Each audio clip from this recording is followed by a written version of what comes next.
আল্লাহ রব্বুল আলামিন কোনো শিক্ষা অর্জনের জন্যে কিংবা কোনো শিক্ষা আবিষ্কারের জন্যে আমাদের মানুষদেরকে প্রাথমিকভাবে 5টা শক্তি দান করেছেন। কয়টা? 5টা শক্তি দান করেছেন। কয়টা? 5টা। এই 5টা শক্তি আল্লাহ আমাদেরকে দিয়েছেন কোনো শিক্ষা অর্জনের জন্যে কিংবা কোনো শিক্ষা কি করার জন্যে? আবিষ্কার করার জন্য। এই 5টা শক্তিকে আপনাদের জেনারেল শিক্ষার পরিভাষায় আপনারা বলেন পঞ্চ ইন্দ্রিয় শক্তি। কি বলেন? পঞ্চ ইন্দ্রিয় শক্তি। আর আমাদের এলমি পরিভাষায় আমরা বলি হাওয়াসে খমসায়ে জাহেরা, মানে পঞ্চ ইন্দ্রিয় শক্তি। এই পঞ্চ ইন্দ্রিয় শক্তি কি কি? চক্ষু 1 নম্বর, কি? চক্ষু। 2 নম্বর কর্ণ, 3 নম্বর নাসিকা, 4 নম্বর জিহ্বা, 5 নম্বর ত্বক, শরীর। কয়টা হলো? বলেন কয়টা হলো? 5টা। আবারও বলছি, চক্ষু, কর্ণ, নাসিকা, জিহ্বা, ত্বক। কয়টা হলো? এই 5টা শক্তি আমাদেরকে কে দিয়েছেন? জোরে বলেন, কে দিয়েছেন? আল্লাহ দিয়েছেন।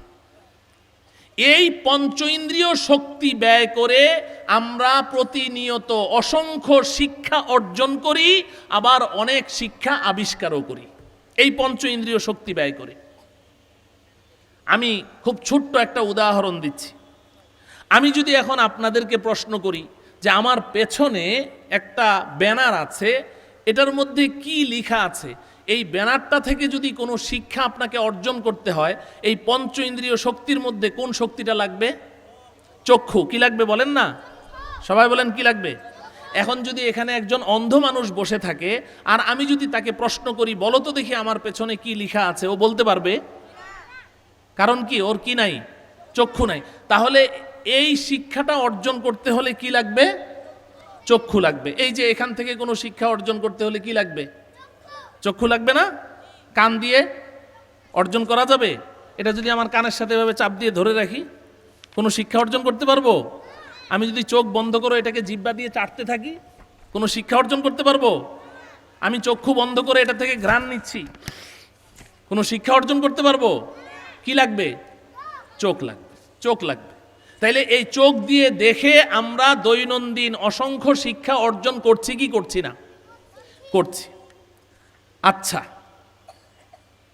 আজকে এখানে উলামায়ে কেরাম যে আলোচনা করবেন, আল্লাহওয়ালা বুজুর্গানে দ্বীনের আলোচনা আমরা শুনতে এসেছি, তাদের আলোচনা থেকে যদি কোনো শিক্ষা অর্জন করতে হয় তাহলে আমাদের এই পঞ্চ ইন্দ্রিয় শক্তির মধ্যে কোনটা লাগবে? কান লাগবে। কি লাগবে? যার কান নাই, কান নাই মানে কি? সে শোনে না, শ্রবণ শক্তি নাই। এই মানুষটা এখানে সারাক্ষণ বসে আছে বিকাল থেকে রাত্রে 12টা পর্যন্ত, এই কথা থেকে, উলামায়ে কেরামের কথা থেকে কোনো শিক্ষা সে অর্জন করতে পারবে? কি লাগবে? কান লাগবে। ওর তো চোখ ঠিক আছে, কিন্তু চোখ দিয়ে কোনো শিক্ষা অর্জন করতে পারলো না। আচ্ছা ধরেন আমি যদি এখন আপনাদের সামনে এই যে শিশিটা ধরলাম, যে বলেন তো দেখি এটার ভেতরে যে আতর আছে এটার ফ্লেভারটা কি? বেলি ফুলের ঘ্রাণ, না গোলাপ ফুলের ঘ্রাণ, না চামেলি ফুলের ঘ্রাণ? আমি যদি আপনাদেরকে এই প্রশ্ন করি, সবার তো চোখও আছে, কানও আছে, কেউ বলতে পারবেন? বলবেন যে হুজুর এইভাবে কেমনে হবে? আপনি শিশির মুখটা খুলে আমার নাকের আগা একটু লাগাই দেন, তাইলে আমি বলতে পারবো। ঠিক না বে ঠিক? তাহলে এটার থেকে শিক্ষা অর্জন করতে কি লাগবে? নাক ছাড়া হবে? হবে না। আমি যদি এখন প্রশ্ন করি, এই যে দেখেন আমার হাতে যে গ্লাসটা আছে, এটার পানিটা কি গরম না ঠান্ডা? আপনি বলবেন যে হুজুর ওখানে রাখলে কেমনে হবে? আমার শরীরের সাথে একটু চেপে ধরেন, আমি বলে দিব। ঠিক না বে ঠিক? তাহলে এটার জন্য কি লাগবে? ত্বক লাগবে। বলেন কি লাগবে? ত্বক লাগবে। আমি যদি এখন বাজার থেকে বনফুল থেকে একেবারে লেটেস্ট মডেলের একটা মিষ্টির প্যাকেট এনে বলি যে এই মিষ্টিটার ফ্লেভারটা কি বলেন তো দেখি, এটা কি স্ট্রবেরি ফ্লেভার, না অ্যাপল ফ্লেভার, না ব্যানানা ফ্লেভার? আপনি বলবেন হুজুর আপনার হাতে থাকলে কাজ হবে না, একটু আমার জিহ্বার মধ্যে ছোঁয়ায় দেন, সাথে সাথে বলে দিব। বলেন ঠিক না বেঠিক? তো তাইলে এই যে পঞ্চ ইন্দ্রিয় শক্তি আল্লাহ পাক আমাদেরকে দিয়েছেন, এই পঞ্চ ইন্দ্রিয় শক্তি দিয়ে আমরা দৈনন্দিন কত শিক্ষা অর্জন করছি এবং কত শিক্ষা আবিষ্কার করছি। বলুন ঠিক না বেঠিক? মুহতারাম হাজিরিন, এই পঞ্চ ইন্দ্রিয় শক্তি আল্লাহ আমাদেরকে দিয়েছেন শিক্ষা অর্জনের জন্যে, শিক্ষা আবিষ্কারের জন্যে। কিন্তু আশ্চর্যের ব্যাপার কি জানেন? আশ্চর্যের ব্যাপার হলো আমাদের এই পঞ্চ ইন্দ্রিয় শক্তি সবসময় আমাদেরকে সঠিক রিপোর্ট দেয় না, মাঝে মধ্যে ভুল রিপোর্ট দেয়, মাঝে মধ্যে আমাদের সাথে প্রতারণা করে, ধোঁকাবাজি করে। আমার চোখ আমাকে সবসময় সঠিক রিপোর্ট দেয় না, আমার কান আমাকে সবসময় সঠিক রিপোর্ট দেয় না, আমার জিহ্বা, আমার নাসিকা, আমার ত্বক আমাকে অনেক সময় ভুল রিপোর্ট দেয়, আমাকে মিসগাইড করে, আমার সাথে প্রতারণা করে। এই কারণে এই পঞ্চ ইন্দ্রিয় শক্তির আবিষ্কৃত বস্তুর উপরেও কোনো আস্থা রাখা। আপনি বলবেন যে হুজুর এটা কেমন কথা, চোখ আবার কেমনে প্রতারণা করে, কেমনে মিথ্যা রিপোর্ট দেয়? আমরা তো অনেক সময় সন্তানকে যদি বলি যে কালকে তুই এই ওই দিন আমি বিকেলবেলা কালকে দেখলাম তুই নারিকেল গাছের আগায় উঠলি, কেন উঠেছিস? যদি ছেলে বলে না বাবা আমি উঠি নাই, আপনি বলবেন কি আমি নিজের চোখে দেখলাম, আমি নিজের চোখে দেখলাম, আমার চোখকে কি তুই ফাঁকি দিতে পারবি? আমার চোখকে কি আমি অবিশ্বাস করতে পারি? হ্যাঁ বন্ধু, অনেক সময় চোখকেও অবিশ্বাস করতে হয়, আপনার দেখাটাও ভুল হতে পারে, আপনার চোখ আপনাকে মিথ্যা রিপোর্ট দিতে পারে। আমি একটা উদাহরণ দিচ্ছি। এখানে অনেকেই আমরা আছি রেলগাড়িতে উঠেছি না, ট্রেনে উঠেছেন? এখন তো উঠার কথা, মেট্রো রেল আবিষ্কার হয়ে গেছে, তো মেট্রো রেলে উঠলে এটা বুঝে আসবে কম। এমনি ট্রেনে জমিনের উপর দিয়ে যেটা চলে ওটা তো আসমানের উপর দিয়ে চলে। ট্রেনে উঠার পরে এই ট্রেন যখন খুব দ্রুত গতিতে চলতে থাকে, এবার আপনি জানালা দিয়ে বাইরে তাকান, সাথে সাথে আপনার চোখ আপনাকে একটা মিথ্যা কথা বলবে, বলবে দেখ গাছ কেমনে দৌড়ায়। বলবে কি বলবে না? যারা দেখেছেন তারা বলেন, চোখ কি বলে? গাছ দৌড়ায় বলে না? ছোট বাচ্চারা যে কি মজা পায়, বলে যে আব্বু দেখো গাছ দৌড়ায়, কারণ ওরা তো জীবনে গাছের দৌড় দেখে নাই, আজকে দেখে গাছ সব পিছন দিকে দৌড়াচ্ছে। আসলে কি গাছ দৌড়াচ্ছে না আমি দৌড়াচ্ছি? আমি দৌড়াচ্ছি। তাহলে চোখ আমাকে সত্য রিপোর্ট দিল না ভুল রিপোর্ট দিল? ভুল রিপোর্ট দিল। আচ্ছা, এটার চেয়েও আরো সহজ উদাহরণ আপনাদেরকে দেই। আপনি আসমানের দিকে তাকান, একটা সূর্য দেখা যায়, যায় কি যায় না? আচ্ছা, যেই মানুষটা সূর্য সম্পর্কে তার কোনো আইডিয়া নাই, কোনো এলেম নাই, কিচ্ছু জানে না, এই মানুষটা যখন সূর্যের দিকে তাকালো, তার চোখ তাকে কত বড় একটা ডাহা মিথ্যা কথা বলে, বলে দেখ সূর্যটা একটা ভাতের থালার সমান। বলে কি বলে না? আপনার চোখ কি বলে?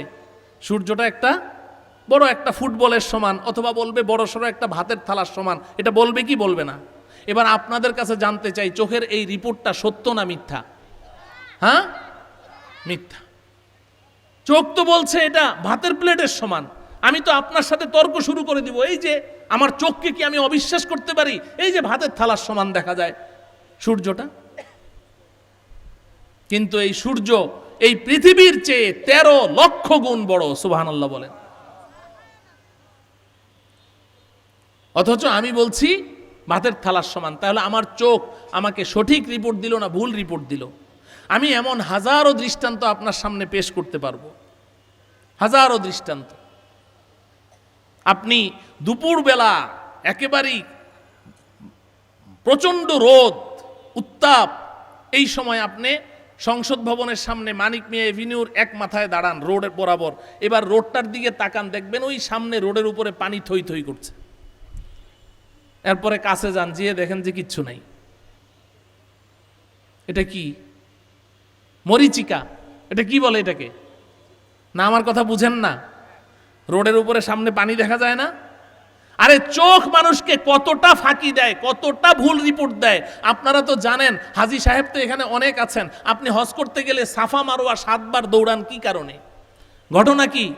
হযরতে ইব্রাহিম আলাইহিস সালামের সহধর্মিনী ইসমাইল আলাইহিস সালামের আম্মাজান হযরতে হাজেরা আলাইহাস সালাম, তিনি এই সাফা থেকে মারওয়া, মারওয়া থেকে সাফা 7 বার তিনি দৌড়িয়েছেন। আল্লাহ পাকের পছন্দ হয়ে গেছে, কিয়ামত পর্যন্ত আগত সব হাজীদের উপরে এটাকে ওয়াজিব করে দিয়েছেন। কিন্তু প্রশ্ন হলো, হাজেরা কেন এক পাহাড়, এত বিশাল পাহাড়, এখন তো পাহাড় কিচ্ছু নাই, একটু স্মৃতিচিহ্ন রেখে দিয়েছে কেটে। পাহাড়, একটা পাহাড় কল্পনা করেন, কত বড় পাহাড়। আরব দেশের পাহাড় তো দেখেছেন, সাফা মারওয়া তো এমনই ছিল। তো এত উঁচু একটা পাহাড়ে উনি উঠলেন, ওখান থেকে নেমে আবার আবার মারওয়া গেলেন, মারওয়া থেকে আবার সাফা আসলেন। কারণটা কি? কারণ উনি সাফায় উঠলে দেখেন মারওয়ার উপরে পানি থই থই করছে, ওখান থেকে নেমে আবার মারওয়ায় যান, গিয়ে দেখেন কিচ্ছু নাই, পিছন দিকে তাকিয়ে দেখেন এইমাত্র যেই পাহাড়টা থেকে আসলাম ওটার উপরে দেখি পানি থই থই করছে, আবার ওখান থেকে নেমে আবার গেলেন সাফার উপরে। এইভাবে এই পাহাড়ে উঠলে দেখেন ওই পাহাড়ের উপরে পানি, ওই পাহাড়ের উপরে উঠলে দেখেন এই পাহাড়ের উপরে পানি। চোখ তাকে কি পরিমাণ ধোঁকা দিয়েছে যে এই চোখের কারণে তিনি 7 বার এক পাহাড় থেকে উঠে আরেক পাহাড়ে নেমেছেন, আবার ওখান থেকে নেমে আবার উঠেছে।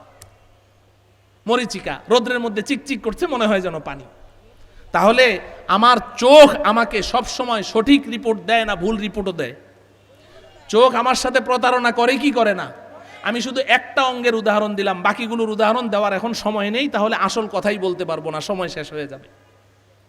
মুহতারাম হাজরিন, তো আমি বলছিলাম আল্লাহ রব্বুল আলামিন তো আমাদেরকে এই পঞ্চ ইন্দ্রিয় শক্তি দিয়েছেন শিক্ষা অর্জনের জন্যে, শিক্ষা আবিষ্কারের জন্যে। খুব ভালো কথা, এগুলো দিয়ে আমরা দৈনন্দিন শিক্ষা অর্জনও করি, আবিষ্কারও করি। কিন্তু আশ্চর্যের ব্যাপার হলো এগুলো আমাদের সাথে প্রতারণাও করে, আমাদেরকে মাঝে মধ্যে ভুল রিপোর্ট দেয়, মিসগাইড করে। বোঝা গেল এই পঞ্চ ইন্দ্রিয় শক্তির আবিষ্কারের উপরে, শিক্ষার উপরে কি রাখা যায় না? আস্থা রাখা যায়।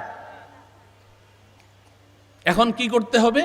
আল্লাহ রব্বুল আলামিন দয়া করে মায়া করে আমাদেরকে ষষ্ঠ আরেকটা শক্তি দিয়েছেন। সেই শক্তিটা এই পঞ্চ ইন্দ্রিয় শক্তির ভুলগুলোকে কন্ট্রোল করে। পঞ্চ ইন্দ্রিয় শক্তি যখন কোনো ভুল করে, তো ওই ষষ্ঠ নম্বরে আল্লাহ পাক যে শক্তিটা দিয়েছেন সে এই ভুলটা ধরিয়ে দেয়। প্রশ্ন হলো সেই 6 নম্বর শক্তিটা কি? সেই শক্তিটা হলো আমার আপনার আকল, বুদ্ধি, বিবেক। বলেন ঠিক কিনা? এই আকল, বুদ্ধি, বিবেক কে দিয়েছেন? বলেন কে দিয়েছেন? আল্লাহ রব্বুল আলামিন দিয়েছেন। কেন দিয়েছেন? এই আকল, বুদ্ধি, বিবেক আমাদের পঞ্চ ইন্দ্রিয় শক্তিকে কন্ট্রোল করে। আমার চোখ যখন আমাকে বলছে এই যে দেখো গাছ দৌড়ায়, আমার আকল বলে এই চোখের কথায় তুই ধোঁকা খাস নে, গাছ দৌড়াচ্ছে না, তুই দৌড়াচ্ছিস। আমার চোখ যখন বলে সূর্যটা একটা ভাতের থালার সমান, আমার আকল আমাকে বলে না রে, তোর চোখ তোকে ভুল রিপোর্ট দিচ্ছে, চোখের কথায় ধোঁকা খাস নে, এই সূর্যটা পৃথিবী থেকে 13 লক্ষ গুণ বড়, কিন্তু যেহেতু এই জমিন থেকে 9,30,00,000 মাইল উপরে, এত উপরে হওয়ার কারণে এত ছোট দেখাচ্ছে। আকল আমাকে এই কথা বলে কি বলে না? তাইলে আকল, বুদ্ধি, বিবেক আল্লাহ পাক আমাদেরকে দিয়েছেন কি জন্য? পঞ্চ ইন্দ্রিয় শক্তির ভুলগুলোকে শুধরিয়ে দেওয়ার জন্য। ঠিক কিনা বলেন? কিন্তু আমার প্রিয় ভাইয়েরা, বন্ধুরা, আশ্চর্যের ব্যাপার কি জানেন? আমাদের এই বিবেক নামের এই শক্তিটা, এটাও আমাদের সাথে প্রতারণা করে। আমাদের আকল আমাদেরকে সবসময় সঠিক রিপোর্ট দেয় না। আমাদের আকল, বুদ্ধি, বিবেক আমাদেরকে সবসময় সঠিক পথে চালায় না। আমাদের আকল, বুদ্ধি, বিবেকও আমাদেরকে মিসগাইড করে, আমাদেরকে ভুল পথে পরিচালিত করে। আমি রাতের বেলা যখন সফর করি, তো অনেক সময় সামনে কোনো একটা ট্রাক যাচ্ছে, বাস যাচ্ছে, তো পেছনে একটা লেখা খুব দেখি যে পৃথিবীর শ্রেষ্ঠ আদালত মানুষের বিবেক।